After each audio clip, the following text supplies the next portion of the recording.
And for my third video, and by the way, there's going to be a little short fourth video that is mandatory today. It's very short, as in maybe 2 minutes, 3 minutes long, but I got to include it because I just had to.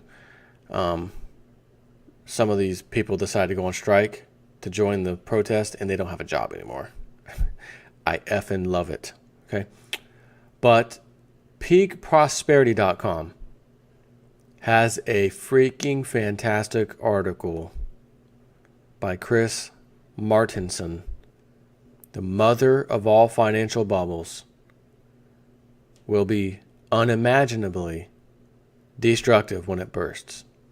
So this kind of goes in line with what I just got done talking about with Martin Armstrong and the 1988 cover of the magazine, the Economist magazine. This whole bubble and bubbles within the bubble were designed to become bubbles to begin with, to become unsustainable, so that they can prick that baby and throw us into the one world system. But we always have to feel pain. That's usually how it goes. If you don't feel pain, why would you ask for change? Make the pain stop. What pain? There's no pain. Everything's fine. But when they give it, remember the old, what was it called? The Indian burn? You do on the arm? Indian burn, something like that. Now I feel pain. I need it to stop. How do we make it stop? We need to join this one world currency. No more, we're going to level the playing field. It's going to be fair for all countries. No one could be labeled a manipulative currency. It's great. It's fantastic. Okay, if that's what it takes to make the pain stop and to save my pension, imagine if they do that. Everybody, your pensions completely restored to their max. We got to join this system, though, for that to be there. Which I would argue then, well, where did you get the money from if we're joining this new system with the new pension stuff? And you're able to just throw free money at these pensioners to get them to say yes to join this currency block of the world. Where did the money come from? In that case, you could use your own money to do the same thing. Right, so I don't even know that they'll go down that path. They just want us to feel pain, and the pain might be pricking the pension bubble too, and saying it's not getting fixed, you're not getting it back, but if we go to this one currency system, it'll solve a lot of these problems. Anyway, so they give themselves a little kudos in the beginning, and I think rightfully so. This is one of those sites or people here that have followed things for a long time, saw the thing standing out, saying this is going to be a problem, check this out, we don't believe this, etc. This is the real deal, and then sure enough, it comes. He said, at peakprosperity.com, we pride ourselves on providing fact-based context to breaking important events. Within 72 hours of the Japan tsunami in 2011, and I'll actually add myself on this one because I said the same thing too. I saw right through this. We had analyzed the situation and concluded with high probability that 3 core meltdowns had occurred at the Fukushima nuclear plant, while it took years for officials to finally admit to the extent of the crisis. History has validated our initial analysis. How did we get it right? By using a science-based approach, grounded in observation, dedication, and to a healthy skepticism of what the experts in charge claimed. We also went to great lengths to educate our readers about the science in play, explaining in detail how radioactivity and contamination differ, and the health effects from such a nuclear accident and what concerned folks could do to remain as safe as possible.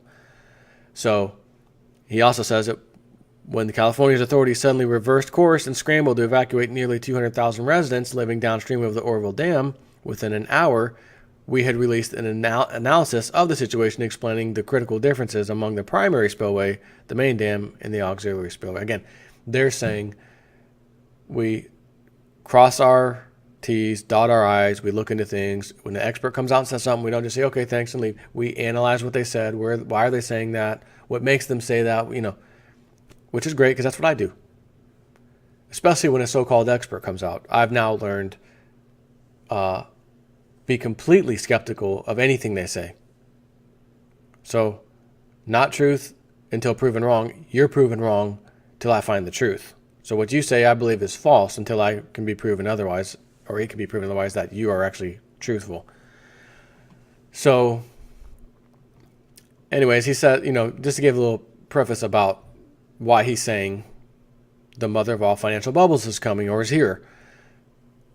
We got that right. We got that right. We got that right because we use a scientific-based approach. Again, that's the same thing I do. And that's why I can't be biased. When I come out here and I say, Trump just picked this guy.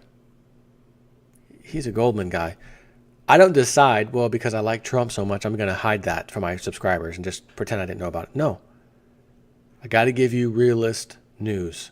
I can't sway from realist news. I got to keep it real.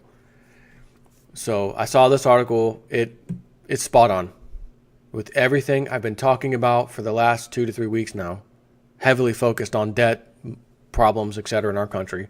As you know, if you've been following my videos for the last 2 weeks, I've been hammering it.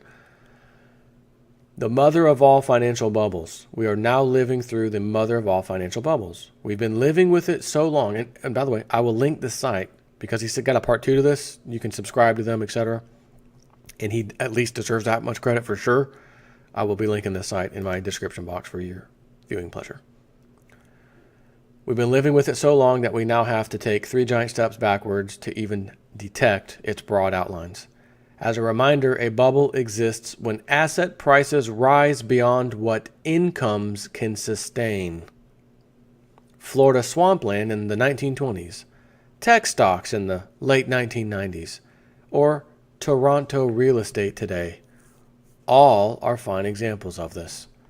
The U.S. government and private banking cartel known as the Federal Reserve, in cahoots with a very compliant and complicit mainstream media, are doing everything in their vast and considerable power to convince us that we are living in a golden era of risk-free prosperity and that tomorrow will be even better. Now, regular readers of peakprosperities.com's reports will know there's a mountain of evidence contradicting this.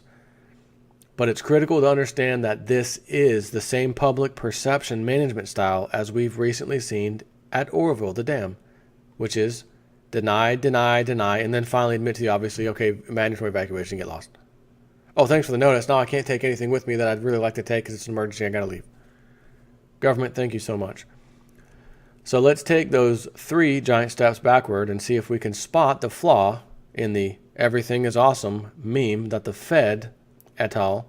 Are trying to paint for everyone by flooding the markets with so much thin air liquidity between 150 to 200 billion a month that nobody has any clue what anything is truly worth anymore. So giant step backwards, number 1. Infinite growth is impossible. This is such an easy concept that I'm continually surprised at how poorly appreciated it is and how much resistance it receives when raised. But it works like this. The Earth is a sphere and therefore has a defined surface area and a defined amount of resources available for use. The availability of these resources ranges across a spectrum of from dense to / concentrated on one end to dilute or useless at the other end. Humans have already extracted and consumed most of the easily obtainable stuff. Now it gets harder. Regardless of the economics of these resources, they are finite. And as our economy requires resources to function, if we want our economy to grow from here, that means consuming more resources at a faster rate than we have been. If resources are finite, then growth will one day prove finite too. This could be utterly, blindingly obvious to everyone. It should be. But it's not, apparently. The Federal Reserve and the central banks in other nations are unified in their call for more economic growth, always and forever. That's plan A, and there is no plan B. Giant step backwards, number 2. You can't print your way to prosperity. History is replete with the failed attempts of nations to print their way to prosperity. The pursuit operates on the same principle as alchemy, trying to get something for nothing. It has invariably and always ended the same way, in tears. At first, issuing more currency feels good because those closest to the money printing get stinking rich while doing practically nothing. As that trickles down, everybody initially feels smart and wealthier. Well, Not everybody, but those, again, running the system and close enough to it sure do. You know that show, and I'm sure some of you do, watched Gold Rush, Alaskan Gold Rush, Todd Hoffman and those guys, and Parker Schnabel. And aside from the Hoffmans making me angry constantly at their failures, and then getting together, banging their hard hats together, let's say a prayer, let's say a prayer, let's say a prayer, only to get destroyed worse the next time. Let's say another prayer, say a prayer, say a prayer. You get wrecked even harder the next time. Keep saying prayers. I don't see Parker Schnabel praying even once, and he's doing fantastic. Tony Beats. I don't see those guys praying. Matter of fact, they're cussing up a storm every day. They're doing great. It bothers me. Why do people keep doing something over and over, expecting something different? Nothing different happens. Stop freaking doing it. But the point I really want to make is that these guys, all of them, all the ones I just mentioned included, and people you never see. Bering Sea Gold, you watch that show? Those people. Just include everybody that is a super hard worker, digging in the dirt, big equipment, you name it. And I look at how much earth is moved out there in Alaska. I look at how much earth is being moved by these monstrous pieces of equipment. And it really is mind-boggling how much earth they move and then dump into these conveyors, and then they go into the shaker and all that crap. Next thing you know, they got to take the screens off. Let's go, weigh up the gold, put it in the little machine. And while sometimes they have a nice pull, we made 220 ounces today. Oh man, that's a fantastic haul for the week. But I'm still looking at it. It's still a bowl, if you will, a bowl that you could pick up, even with the 220 ounces in it. One person can pick it up and hold it. And I think of the massive amount of work that went into this for this pile of gold that's got a good value to it. Even at, today's price is at $1,230 whatever dollars, it's still good to them. And I think that's funny. The Federal Reserve and the club, they just press a button. Like I'm sitting here, just pick up this little keyboard right here, press some buttons, print some money, and I get that gold. Here's your paper money for that gold. I get the real gold, the real wealth. And I store it over here in the vaults and the, Federal Reserve. We store massive tons of gold. Why? When asked by Ron Paul, it's tradition. Tradition or not, they print pieces of paper, hand you the paper, you hand them the real wealth. Isn't that amazing? It made me think of that. The same is happening today with the thin air money printing being conducted by the world central banks, right?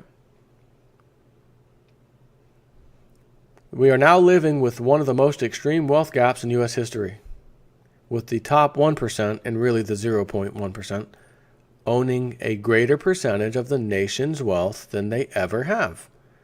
But it's even more nefarious than that, because the Fed is not simply stealing from today's public. It is also stealing the prosperity of future generations. When the party being stolen from hasn't even been born yet, it can't fight back. In short, you cannot print your way to prosperity, yet somehow we've forgotten that, and we're dooming ourselves and our children and grandchildren to becoming serfs in the process. And giant step number 3, backwards, you can't grow your debts faster than your income forever. This too should be completely obvious. You know perfectly well it holds true for your personal life or your business, if you have one. And it's equally true for a nation, which is simply an aggregation of individuals and businesses. But somehow the simple truth has been either forgotten or deliberately ignored by today's economists, experts and politicians. Our grand experiment in debt-based fiat currency, unbacked by anything tangible like gold, began on August 15th, 1971, when Richard Nixon unilaterally broke the Bretton Woods Agreement and forced the entire world off the gold standard. Not that the world minded much, because this then meant that politicians and monetary hacks everywhere could ignore centuries of economic lessons and begin making exorbitant promises by printing currency like mad. The giant step towards monetary and debt expansion this represented is clear to anybody who can read a simple chart. Here's the total credit market debt in the U.S. It has exploded higher at a near perfect exponential rate since that fateful day in 1971, and I do want to share that with you, so please take a look at that. All is fine until we hit 71. And then, again, near linear. 2008 problem, '09. Oh, what's this? Oh, yep, never mind. Back on track. Back on track, right where we were. And the next one, but what we really need to do is compare debt to income. Remember, you're not supposed to grow the former at a faster rate than the latter. So let's add nominal GDP to our chart to see where it comes up. As you can see, those lines began diverging a long time ago, right about 1971. Yep, see? They've been diverging at an interesting pace for pretty much the entire adult lives of everybody in power. At this point, our leaders just assume, this is how the world works. Okay? The little wiggle in the exponential curve there during 2008-2009 was the wiggle that almost destroyed the world. Our entire system of credit and money came very close to full-scale collapse. Simply didn't, because it didn't grow for a few brief years. Makes you shudder to think about what would have happened had it actually contracted. But back to the main point. If we compare the beginning of this wanton debt binge in 1970 with the state of things today, we see that debt has shot up by a factor of 40 times, while income has only increased by a factor of 17. We have indeed grown our debts wildly faster than our income over the past 45 years. And it should it should be noted, a lot of that GDP growth is the byproduct of borrowing and spending money we don't have on things we don't need. Said differently, the debts will remain during any serious future economic downturn, but the GDP that is fraudulently based on excessive rates of borrowing will vaporize as it never existed in the first place. That, my friends, right there is the very definition of unsustainable. If something cannot go on, it won't. But the Federal Reserve, under the leadership of a pure academic like Janet Yellen, cannot conceive of any approach other than perpetuation of the same system that has been in place while she's built her career. There's a little bit more of this. He says, in part 2, how bad will it get? We detail the tremendous scale of the losses that will result when this mother of all financial bubbles bursts. It will be a traumatizing time for society, and many people will see their wealth vaporize. The key objective at this time is to position yourself for physical and financial safety. For those who do, will be in a position to prosper greatly, as well as offer much needed support to others when the coming reset arrives. Click here to read part 2 of this report. Free executive summary. Enrollment is required for full access. So I'm going to leave that to you. If you want to find out more about this, I'm going to link this again in the bottom of my description box, because Mr. Chris Martinson did a stellar job at this, put it all together. It's black and white. This is basic charts. Anyone can read these things. It's the same thing I've been screaming about lately. It's why the world's debt to GDP ratio is like 3 times now. The debt is 3 times to the GDP ratio, roughly. You can't have 3 times. It's the same. This is a smaller scale. This is our country. What I just thought, 40 times debt, 17 times wages and income, or GDP in this case. It's the same thing on the world scene. It's almost identical. 3 times. 17 times 3 isn't 40, but not too far off. Maybe 2.5 times, whatever. But the world's got the same problem for the same reasons. And we all use unbacked fiat currency. I'm telling you, as the 1988 cover of The Economist magazine said, get ready for a one world currency. They're going to sell it to us all. We will feel pain first. Remember, we can't transition into something just to do it. People don't like change. And we don't want to join a one world system. Who would want to do that? Unless you were begging for mercy financially, your job problem, whatever it is. Then you would accept it. Sir, just make the pain stop. What do we need to do? We need to join this one world system. So nobody can manipulate currencies anymore. We can't devalue them. But what about the Forex market? It's gone. Anyways, take care.